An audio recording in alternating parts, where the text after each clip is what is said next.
driver's seat. Back to the classics. The Cinematic Movie Podcast that takes you back to the iconic films of 20 years ago on Apple Podcasts, Spotify, Pandora. What am I missing? iHeartRadio. Wherever you get your podcast from today. I am Jay Alonzo. With me, I got my man Duval in the building. What's up, Jay? What's good? Well, it looks like the end back of to the classics fam. What's good, Jay Alonzo? What's good? What's good, man? The end of the year episode has fallen into our hands.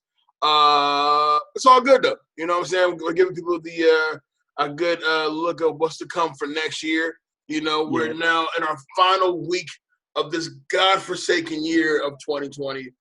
Finally coming to an end.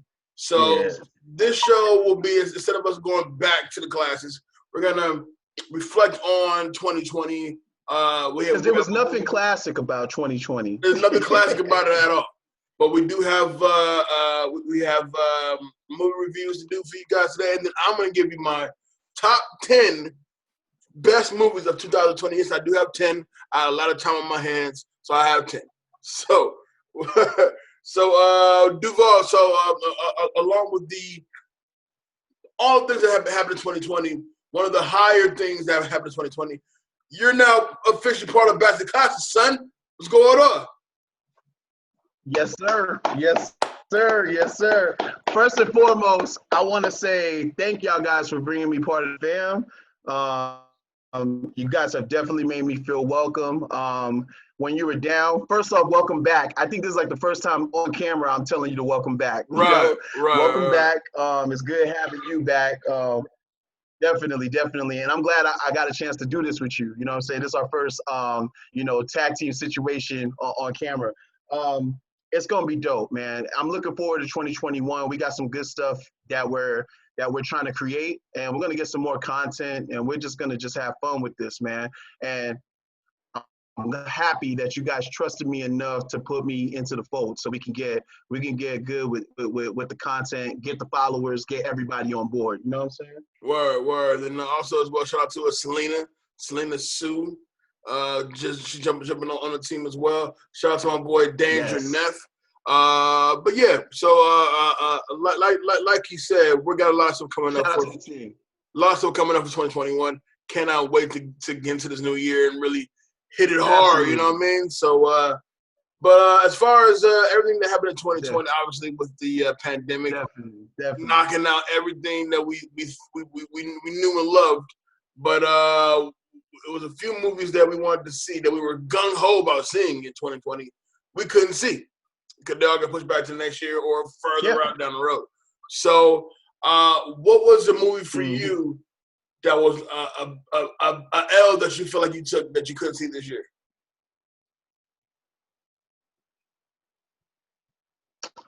Honestly, I think I was trying to catch Russell Crowe's Unhinged because that was like the big movie that they were like, yo, go back to the movies to watch this. I was like, really? I need to go back to go watch Unhinged? Type shit. So what's crazy it wasn't worth the risk. It wasn't worth the risk. Nah, I'm all right. But you don't want to know what I risked my life to go see. So No, I'm good. But definitely. But honestly, Unhinged was because I like Russell Crowe. But I wanted to try it. I was going to try it. I was going to risk my life on Russell Crowe. But I think I got a chance to see what I wanted to see in theater, and I saw it the right way. Tenet was the one that was on my list, and I got to see Tenet the right way. Likewise, I caught Tenet in theaters as well. The L I took, my personal L I took, I was really looking forward to Fast and Furious 9. Was definitely looking forward to Godzilla vs. Black Kong. Widow. Yeah. Black Widow hurt me. Black Widow personally attacked me because I'm a Marvel fan. You know, despite the fact that I got this DC shirt on right now, but don't worry, there's a segue because of that.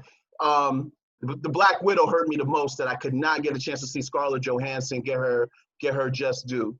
Yeah, you know, Godzilla vs. Kong. I'm still looking forward to watching.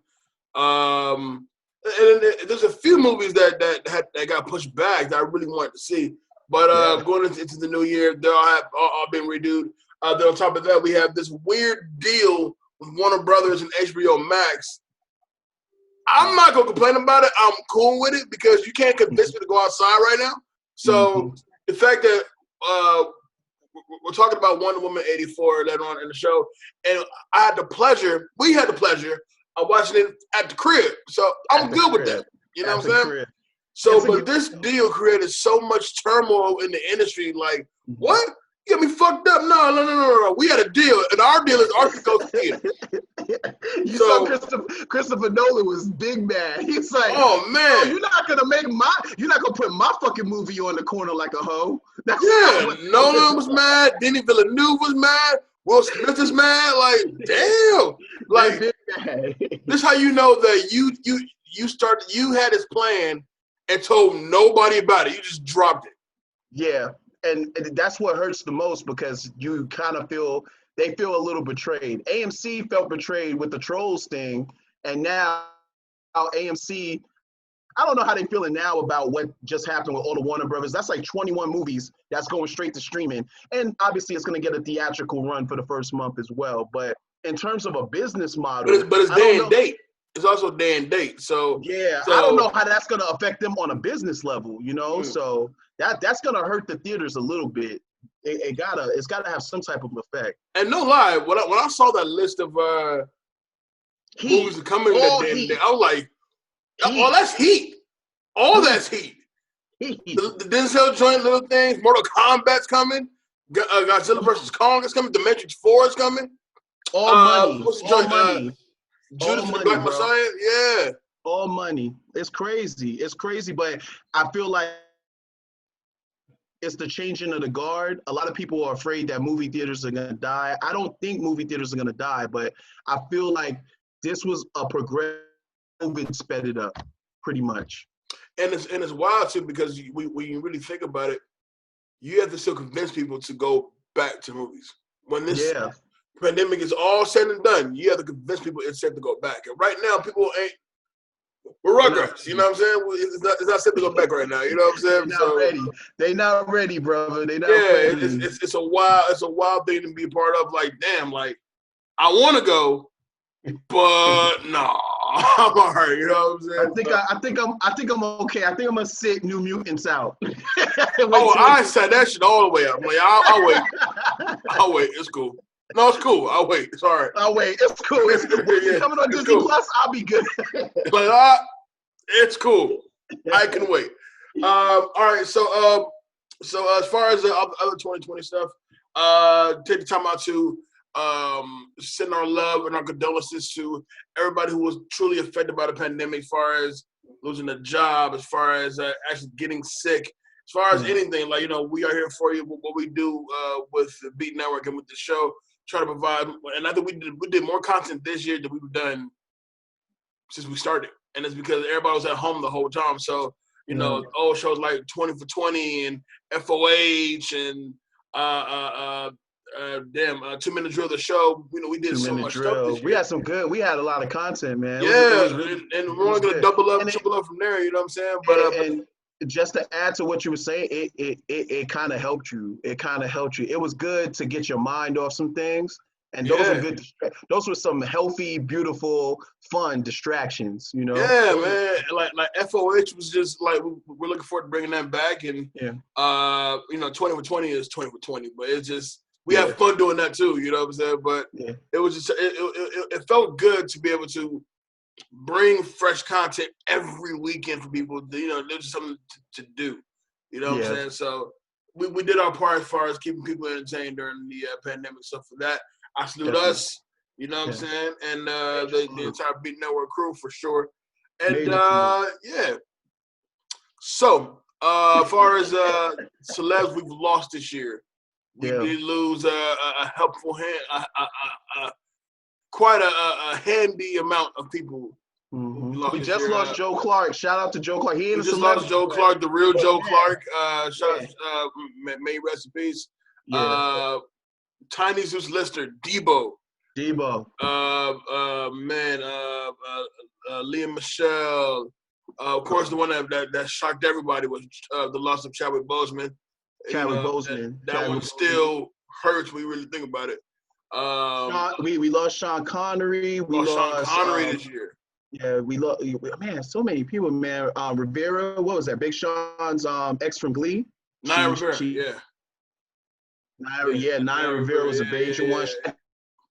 Gaspar, the WWE star, kind of Gaspar, we lost him. It's just a lot of good people, man. Yeah, man, you know, and not just in film, but in all different forms of entertainment, especially in music and hip hop. So what's that?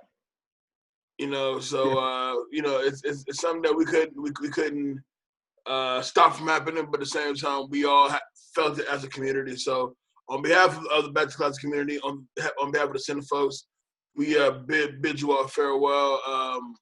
Definitely. Rest in eternal peace. You know what I'm saying? And then, of course, our own ups and downs we dealt with as well. Definitely. And everybody, definitely, our ups, our downs, our trials, our tribulations. Obviously, as we battle through COVID, everybody that is still currently battling through COVID, definitely we just sending out the love, the energy, and the prayers, for sure, for sure. Oh, yeah. All right, bro. Let's review some shit. So, bro, we've been talking. We were talking on Christmas Day. What you want to do first? We was talking on Christmas Day. We said, oh, yeah, we got to talk about this shit because 2 movies dropped on Christmas Day. Wonder Woman 1984 and Soul. Major. And if I recall correctly, we were both at the crib binge watching Soul for sure, and then watching Wonder Woman 84. Soul got heat. Yeah. You know what I'm saying? So let's do one. Let's go to the praise. So Wonder Woman 84. Oh man. Give me your thoughts. First and foremost, I was really excited about Wonder Woman 84. I want y'all to understand. Where did you get that from?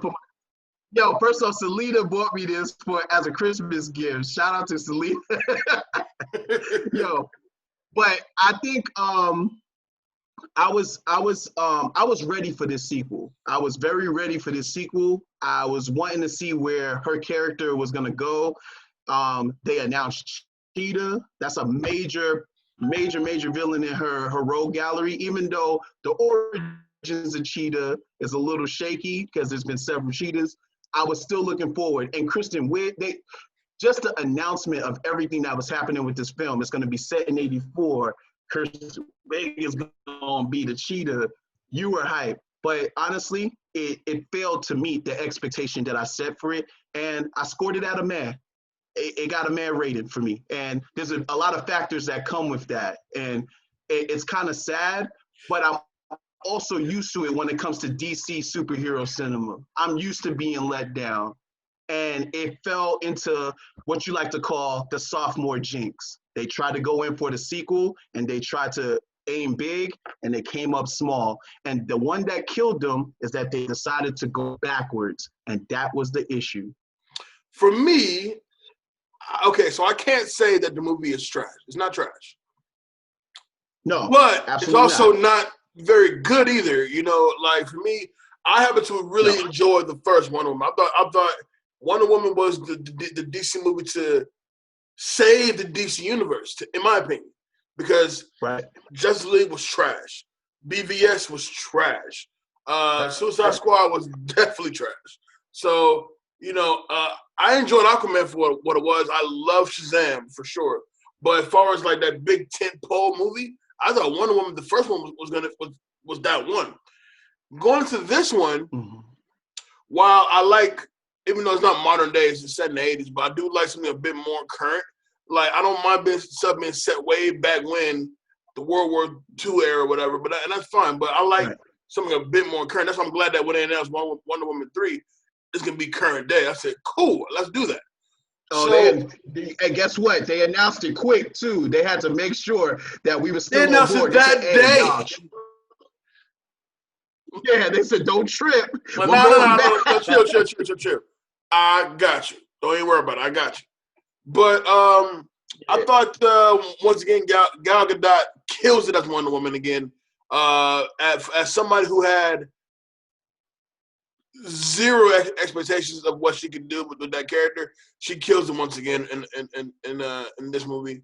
And as far as Chris Pine being back, it's always good to see him just to see him back. Beautiful assessment. Right, but to have Chris Pine back was a little different for me because it's almost flipped to where he's now the fish out of water to her who kind of knows what's going on. And I mean, it wasn't as 80s as I wanted it to be.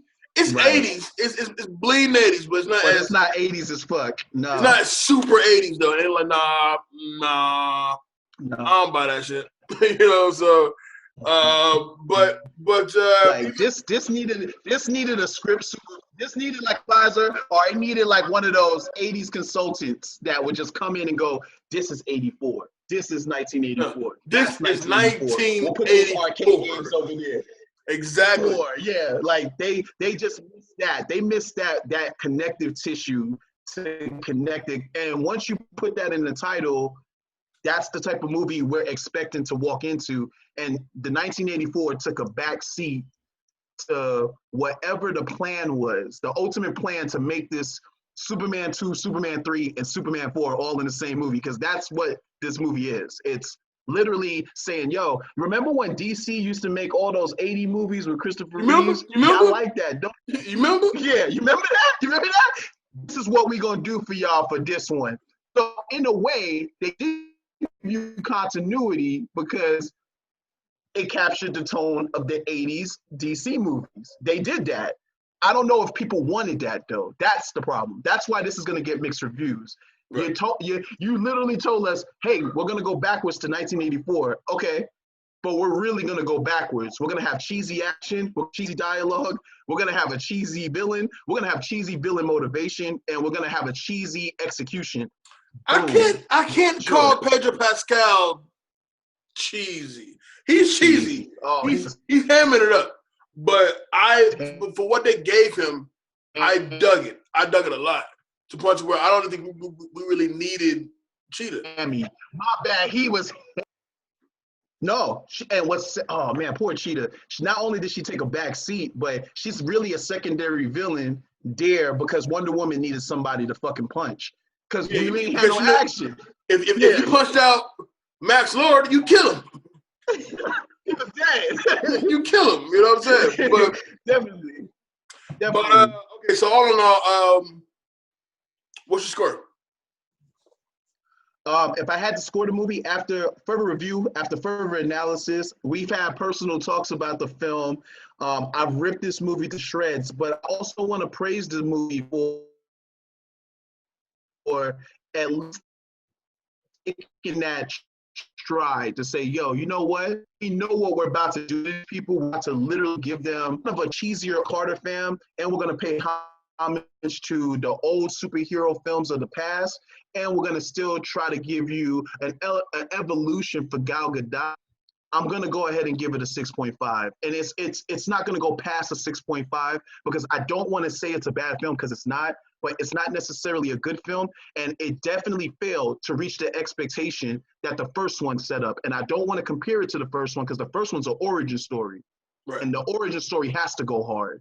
So it's basically a filler episode. That's what it is. It's a side quest.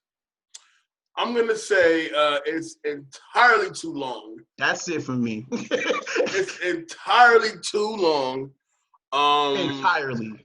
And I would say that some of the marks they tried to get down with, they missed the mark for sure. But there is overall enjoyment to be had with the movie. So I think I'm gonna meet you not halfway, but I'm gonna go with a solid 5.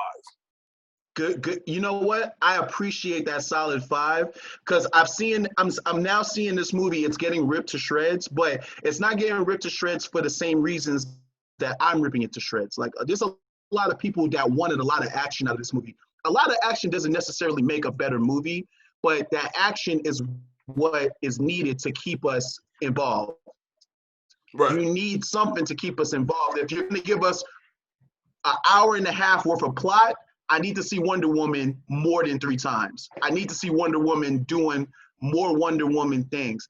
That first hour was brutal because we only got to see her have the action in the beginning, and then it took a minute for them to build the atmosphere to get to a Wonder Woman action piece. There were just not enough action to keep you involved. The pacing, the lazy writing. This film got some issues, man. And I'm hoping that the writers staff, which is different from the first movie, because this one was Jeff Johns and Patty Jenkins. I'm not used to Patty Jenkins writing, so you can tell where Jeff Johns had his influence, and you can tell where Patty Jenkins had her influence. Sometimes when there's too many cooks in the kitchen, it doesn't. But I typically trust Jeff Johns. You know what I'm saying? It's just, I mean, he's let me down for sure. But I still trust his eye for shit, his visual for everything. I like Jeff Johns for sure. Yeah. All right, so the second movie, Soul, on Disney Plus, Christmas Day. We call this the Disney Plus clapback, by the way, because this wasn't clapback. This was like, oh, y'all gonna drop Wonder Woman? No problem. We got you. Pixar, what y'all doing over there? Come on. Pass me Soul, bro. Come on, man. But I love this movie. Pass me, throw me something. I need something. Throw me Soul. Let me get Soul. Yeah. Throw me Soul. I love this movie, bro. I thought this movie was fan-fucking-tastic. I've seen it twice now. Yes. And it's so hard not to like this movie. Like it's Pixar, and I might go on a limb and say this could be one of Pixar's best flicks, because and that's a bold statement. Bold, you know but guess what? It's warranted. It's a bold, warranted statement. Yeah, it's funny. It's heartwarming. It doesn't beat you over the head with a message. It's not trying to get you to cry. It's simply just this man's experience. Like it teaches you about the meaning of life and understanding death. And it's not too far behind to where kids can't understand it. You know what I'm saying? And to really make it something to where you get genuine joy out of watching this movie. Like, even though it's typically about death. Yeah. And you learn about the great before, which I thought was amazing. The Jerrys and the Garys, love those. I love those. I love the Souls when they were like that. He didn't want to say the word hell, and even the kids were like, "No, hell." That scene alone had me like, you know what? These kids know the movie is brave. These kids can spell. The movie is brave. Like, it definitely. There's no subliminals. There's no subliminals at all. There's no subliminals. You get a good message with this one, and not only do you get taught about how to live, you get taught about how not how to exist. Because there are people that are walking in the world, they're existing. They feel like they've found their purpose, or they haven't. There's no purpose. They're walking around basically just living. But have you truly lived? Have you lived your life to the fullest? Have you chased your goals? Have you chased your dreams? And then, there's no spoilers. There's a part where, what if you just don't know if you want to live? What if you're too afraid to live? You know? And you have to ask yourself those questions. And now you've honestly become a person that feel like, well, I don't want to live anymore. You know? I don't want to belong. Watching as life pass you by. That's a deep message for kids. That's a deep message, you know? I think the voice casting is bar none fantastic. You talk about stellar. Even though it's Jamie Foxx playing the role of Joe Gardner, but he's so into it, you kind of forget it's Jamie Foxx. Like, oh no, that's Joe Gardner, you know. And Tina Fey as 22, and Angela Bassett as Dorothea Williams. Angela Bassett. Questlove in this joint, you know what I'm saying? Like, Questlove. You got Dalid. You got, what's his name? Dalid from over at the big homie from Hamilton. He's in there. Daveed Diggs. Yeah, he's in there. Felicia Rashad. Oh man, Felicia Rashad is the mom. Yes. Like, just good soulful casting. And then I noticed Alice Broga. She's over in Queen of the South. She was the one, the counselor with Joe. You know, like voices, man. Good voices, like awesome voices. Like Graham Norton was the hippie that obviously the sign spinner, like just he was dope. Stellar, so dope. stellar voice like cast. It's certain elements of this movie that just make sense, which where you think it wouldn't make sense, and it makes so much sense. And I just had a genuine enjoyment. I mean, I got so much joy out of watching this movie, and and we come from the ups and the inside outs, and way before Toy Story 3 and the first Toy Story and all those. So Pixar knows how to they know how to get you. Yeah, it's this time. one. They took their It's time time. to come Like, I'm not trying to make you cry. I'm trying to just show you something. Yeah, I think this hits the same post as an Inside Out to me, in which they're asking you to start thinking more within, and then you basically can reflect on the out. Basically, this one's gonna hit your soul. We're gonna tell you how your soul needs to get hit, Right. and we're gonna show you that some people, their personalities, this is what makes up their soul. But at the end of the day, you still have to be out there living it. If you can't live it and incorporate what makes your soul unique from everybody else and incorporate it to you and just live the best life you can live, you're not truly living. Find your spark. That's the ultimate message that I walked away from this one. And the animation was beautiful. The pacing was perfect. It didn't feel too long, because this is almost a 2-hour movie, and it did not even feel like 2 hours. It went by quick because everything happened so quick. They were moving to every destination. Plus, the barbershop scene was life. The barbershop scene was the barbershop one time. You know what I'm saying? I'm like, that's a black barbershop. Hella black barbershop. Most definitely. Yeah. Donna Rollins is your barber? What? Oh, yeah. And nobody wants to front dude and shit like, nah, bro, I wait. It's all good. Nah, nobody. But I say definitely. The pacing is great. The story is fantastic. Voice casting is great. It made my top 10 for the year, which we'll get to in a second. I'm giving Soul 9.5. Definitely. I'm going to also join you with the 9.5. I thought it was damn near perfect. It was great to see the first Black cartoon Pixar lead. I also know that they brought in the first Black director for Pixar. This had good energy attached to it, but it still showed a lot of diversity. It showed a lot of class. It handled some really tough subjects, very delicate.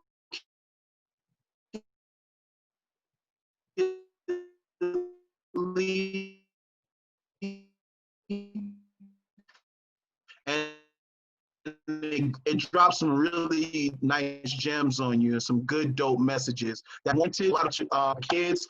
And I think ultimately Disney Plus only won the Christmas movie battle. If it was a battle, they won that battle for sure. Oh yeah, most definitely. So yes, Wonder Woman 84 on HBO Max right now. Soul is on Disney Plus right now. Check those out and enjoy those. So listen, Dave, and I think you said the same thing. Like, I don't think you can have 10 great movies of 2020. I said, that's where you're wrong. I had a lot of time on my hands. So I watched a lot of shit. So without further ado, I wanted to go ahead and pronounce and get to the center folks out there. Jay's top 10 movies of 2020. We do it every year. This year, like I said, if Sonic the Hedgehog is not in this top 10, I'm gonna be pissed the fuck off. I'm gonna write. Listen. But that's why I got you here. You can react to what I have here. My top 10 is a wild top 10. I'll tell you that right now. But hey Jay, hey, your following top 10 is sponsored by Twisted Tea.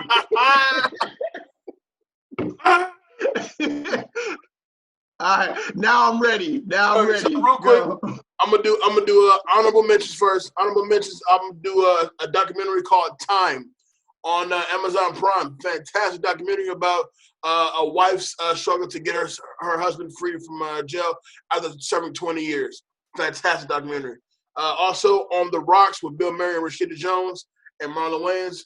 A Sofia Coppola movie. Very dope.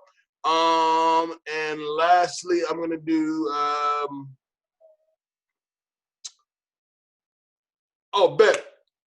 Cutthroat City, which is a movie directed by the RZA, starring T.I., Wesley Snipes. I heard. I know who's in it. I saw it. I was like, hey, it's all right. This is all right. You know what I'm saying? So it wasn't good enough to make my top 10, but fantastic either way. All right, so count me down. You liked it? I loved it. Okay. All right, you're at 4 right now. You're at 4. Yeah, well, those are only my honorable mentions, though. This is the number 10. Oh, okay. So we're number 10. Let's go. Number 10, Palm Springs, which is Andy Samberg. I can't think of her name right now, but it's a movie on Hulu. So dope. It's a Groundhog's Day scenario where a girl keeps waking up in the same hotel and we live in the same day over and over again. It's dope. It's so dope. One of the best movie tropes ever, and that never gets old. It never gets old. When it's done well. It never gets old. Yeah, so Palm Springs for sure. Number 9, I'm going The Invisible Man. Okay, got you. Yeah, so the Invisible Man. And surprisingly, shockingly, that one was dope. That one got slightly affected by COVID too. Slightly affected. It got affected by COVID, but when you saw it, cause I didn't see it until it was on demand. But damn, it was hella good. I mean, it was so good. Because remember, it shortly got on demand right after it. Yeah. I seen it. I experienced it. Dope. It did everything that I expected it to do, and even had a nice sort of twist to it. I was enjoying it. Oh man. Yeah, that's my jam too. We gotta talk about that shit. Yes, sir. All right, number 8. Number 8, I got The King of Staten Island.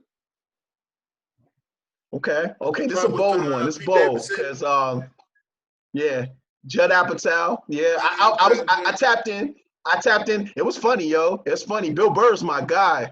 And that shit is funny. And then you really get to see a side of Pete Davidson that is just about the jokes.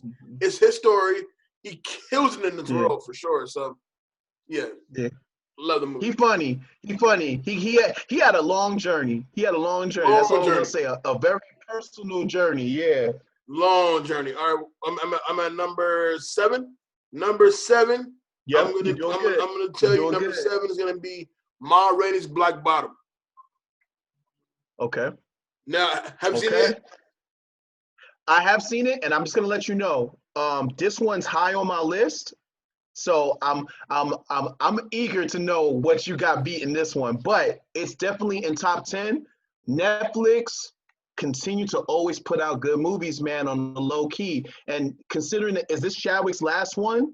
This is officially Chadwick's last movie. He ended it on a good note. He ended it on a good ass note. This was well acted. Viola Davis and Chadwick brought the heat on this one. They really did. It was outstanding. All right, now. What I got beaten it though, number 6, One Night in Miami. This is a movie directed by Regina King, her directorial debut, about a fictitious kicking session between Jim Brown, Muhammad Ali, Malcolm X, and Sam Cooke. Oh, that sounds wild. Dialogue, heavy, fantastic directing. For a first timer out, I killed it. Matter of fact, a movie like this, it would shock me if Regina King doesn't get Best Director nomination at the Oscars. First time out the gate. Fantastic movie. I believe you, Jay. And guess what? I'm adding it to the queue. I got you. One Night in Miami. Check it out. It's ooh, you know what I'm saying? One of those. All right, so where we at? 1, 2, 3, 4, 5. All right, so now I'm on number 5. You're doing number good. 5. I'm going The Gentleman.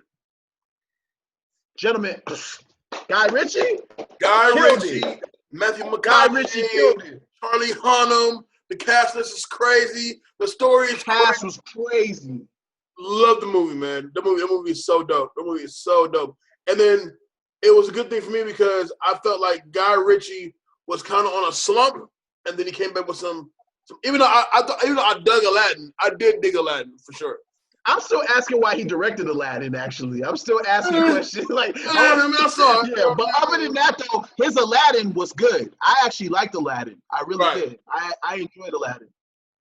All right, so we had number 4. Return to form. Mm-hmm. Number 4, Borat subsequent movie film. Automatic. Borat killed that. It brought back the love that I had for the first Borat movie. Mm-hmm.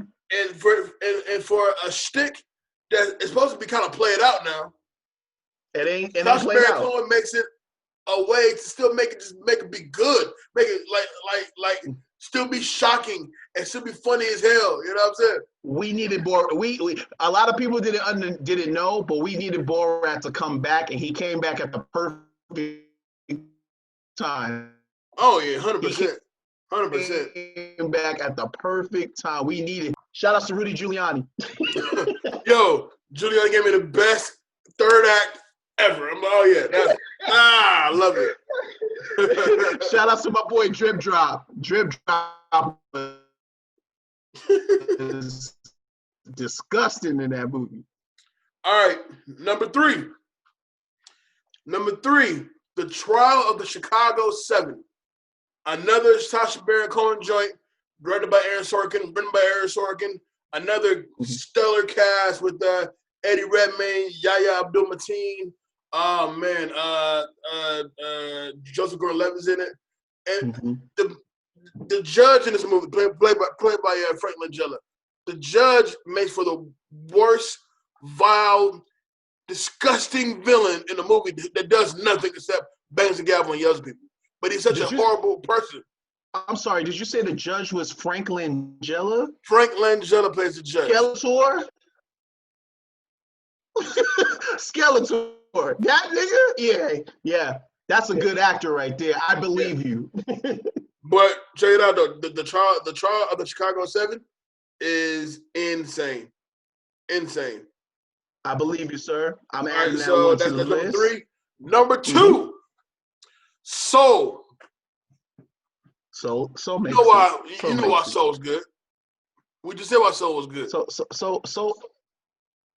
was quiet. It was quiet heat, and it did exactly what it needed to do. Perfect landing before 2020 ends. Boom. Number 1. Perfect landing. Number one.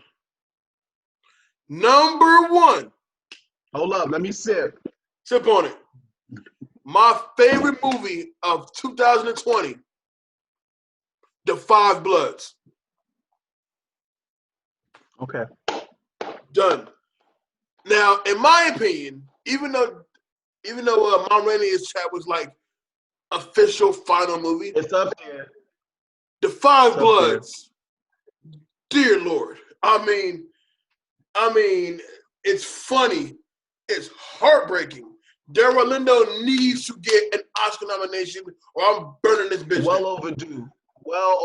I am burning this bitch down. I promise you I am, because it's just like it's a fantastic movie, bro. I mean, written by Spike Lee, directed by Spike Lee. I mean, yes. a Netflix joint. Netflix really came through with some shit this year. Yeah, they had to prove a lot of people wrong about the Netflix movies should not be Oscar contenders. Netflix movies should not be taken seriously. They said, hold my twisted tea, motherfuckers. Let me show y'all some shit. I got something to say. We got something to say, and I'm glad you picked this for the number 1. This was an awesome movie, man. Delroy Lindo. It was all the usual suspects, and still a couple of new ones. And you didn't expect Chadwick to do a Spike Lee joint, man. You did not expect. Man, but it was good to see him there, man. It was good to see him there, man. Because Delroy been working with Spike for a minute. You know what I'm saying? That's shit. That's Haitian Archie out here. You know what I'm saying? Shit. Yeah, you know what I'm saying? Yeah, he been Crooklyn. This was kind of like his shining moment. That was his shining crowning achievement. Stellar cast, by the way. Stellar cast. Good supporting cast in that one. Jonathan Majors in it. It's a great movie, man. It really is. So that's my top 10. Yo, Jay, I really enjoyed your top 10. I have no qualms about your top 10, sir. Good. I have no qualms. Good. All right, so how about we usher these people into a very happy, safe, prosperous new year? Let's all get together and say, as a community, as a unity, and say, fuck 2020. Can't wait to get up out of there and go right into 2021. Happy, healthy, and just ready to bang this joint on out. Duval, where can they find you, bro? Yo, as always, you can find me at the Back to the Classics page. You can find me on Facebook, my real government name, Duval Brown. I'm the only one, trust me. If there's another motherfucker out there with my name, trust me, he ain't doper than me. That's for real. He ain't me. On Instagram, BKLB Negrito. He ain't me. He ain't me. Definitely. As anything Beat Network related, I'm always in the mix. So you can always find me there. All right. And, of course, your boy, you can find me on all social media, simply at official Jay Alonzo, of course, on Facebook, at Jay Alonzo as well. The Back to Classic Movie Talk group is up and popping. You see a lot of Duval in there. You see a lot of myself, a lot of Dave Slinny in there as well. Shout out to the whole Big Network crew. Shout out to the whole center folks out there. Shout out to you, people watching. Thank you so much. Thank you for an incredible year of content. And we'll be back with you guys first thing next week, going into 2021. Of course, shout out to my brother Dave. Shout out to Selena. Shout out to everybody else. Duval, we done. Bid you guys adieu. Farewell 2020. We'll see y'all next year. Fuck 2020. Peace out. Holla.